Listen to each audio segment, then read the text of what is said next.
technological advancement is and will continue to be a constant in the video game industry. This means things like graphical fidelity and the amount of content each game offers will likely advance with it. As hardware generations progress, video game size and scope tends to grow congruently, and Nintendo is no exception. The scale of many of their first-party games expanded massively with the jump to their current console, the Switch. Arguably, it hasn't been since the move from 16-bit on the SNES to the 3D environments of the N64 that we saw a jump so big and profound. The release of the latest Zelda game, Breath of the Wild, is a great example. Breath of the Wild is unlike any other Zelda game because of its large, fully open world. Nintendo's decision to make a game like Breath of the Wild is a pivotal moment in their history because it could very well be a point of no return. For many, it would be really hard to go back to a Zelda game at a smaller scope than Breath of the Wild. Imagine a world where Breath of the Wild was followed up by a linear Zelda game the size of Ocarina of Time or Wind Waker.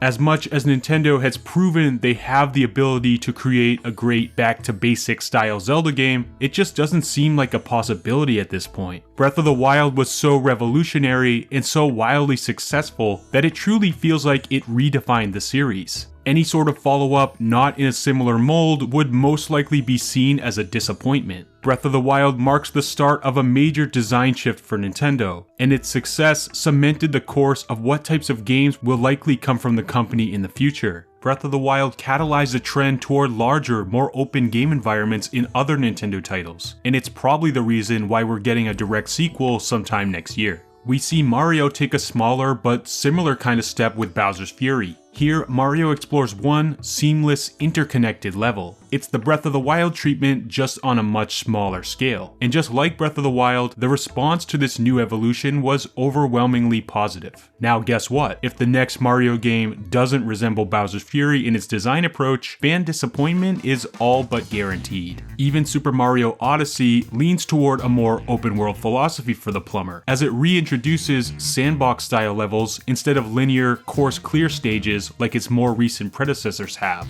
A sandbox Mario game puts much more of an emphasis on exploration, and gives it a much less linear progression structure. Odyssey and Bowser's Fury make it 2 for 2 when it comes to original entries on Switch. This design direction's now popping up all over the place, which raises the question, is this just a trend, or is this the natural progression of video games as a medium? The open exploration trend is even appearing for more unlikely series, and working unexpectedly well. For example, Fire Emblem Three Houses introduced a series first. The ability to explore a large open area, the game's monastery, allowing players to find NPCs to talk with, discover hidden items, visit shops, and more. This one addition greatly heightens the realism of the experience, as it elevates Three Houses from a traditional strategy RPG with only dialogue and menus to a more immersive life simulation. Nintendo's embracing of the open world direction in its games has net some really positive results. This shift helps make their games more deep and immersive experiences. But looking toward the future, this approach also comes with some concerns. As mentioned with Breath of the Wild, when big, large-scale design decisions are made, it's hard to go back. It's difficult to imagine a course-clear 3D Mario game or a Fire Emblem without a hub world being received well in the future. As expectation grows for each Nintendo series, the development work required to create this software will grow along with it. Luckily, these games have led to big profits for Nintendo, and perhaps the company is equipping itself with the resources needed to thrive in a future where games need to be developed at increasingly large scales. As time passes, players will continue to want more and more, which then raises the question, when does it get too much? And the industry will inch closer and closer to an inflection point. We see a great example of this scope creep problem in the case of Super Smash Bros. Ultimate. Ultimate brought with it everything fans could possibly imagine. Tons of stages, playable characters, costumes, and references. With a game already so massive and all-encompassing, what more could possibly be done in a follow-up? This couldn't possibly be the end of Smash, could it? But as of now, any future title that offers less than Ultimate could very well be seen as a disappointment, right? This is a problem. So what is the way forward here? And it's not just the size of the game's worlds that's expanding, the systems inside the games are expanding as well. For example, with the dawn of more open-world exploration games, item pickup systems have evolved alongside them. Instead of simply picking up items, players of open-world games will often find themselves scouring the map for materials, which will then be used to craft items. Crafting is yet another trend that's become more and more prevalent in Nintendo's design approach as of late. New games in established franchises like Pokémon Legends Arceus, Animal Crossing New Horizons, and again, The Legend of Zelda Breath of the Wild were all the first in their respective series to introduce a crafting mechanic.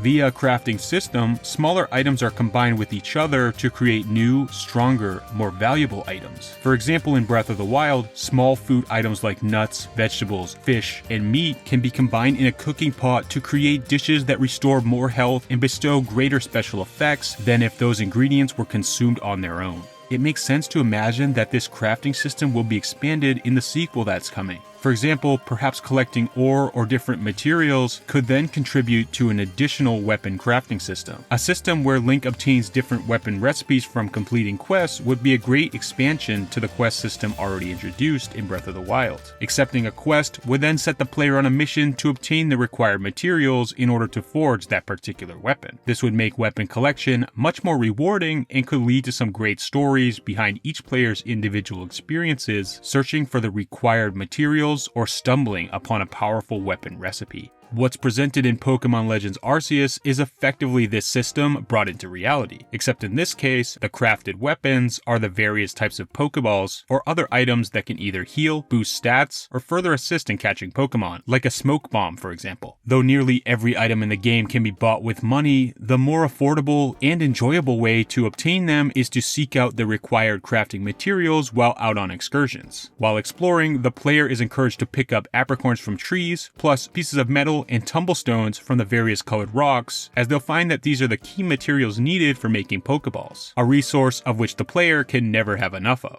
Now that Pokemon has integrated open area exploration and crafting with some of its existing systems, it's hard to see the series reverting to a more linear and simplistic approach in the future. Even in the early marketing for the upcoming games, Pokemon Scarlet and Violet, they are referred to as open world games, suggesting that they'll likely continue with the exploration style and crafting introduced in Legends Arceus. Even Animal Crossing New Horizons introduces a crafting mechanic to this unassuming series. In this version of Animal Crossing, the player is able to construct tools, materials, and pieces of furniture via the workbench. Materials like stones, chunks of iron, and wood serve as ingredients which help create more advanced tools and items. Additionally, crafting new items often unlocks recipes for materials needed to craft even rarer items. Often, when crafting a simple decorative item, that item becomes one of the ingredients needed to craft a more ornate piece of furniture. This creates an addictive loop that adds a lot more depth to item collection, as opposed to having all the items be simple pickups like in the previous Animal Crossing entries. Crafting in New Horizons might lose its luster a little bit after the early stages of island life, as after a while, the player's resource supply tends to exceed the number of new items to be crafted. However, it does make the early stages of the game more interesting, and scouring the island for all possible resources becomes an enjoyable daily chore. The more resources collected, the more the player can stretch the limits of what can be done early game. Diligently collecting wood and stones early game make it possible to craft even more tools, which then open up the island even more, greatly rewarding players who can manage resources correctly. Now that Animal Crossing has introduced a crafting system, it's hard to imagine a future title in the series without this feature. This is yet another example of how game design scope is going to have to expand further looking into the future. And with this being the case, it raises the question,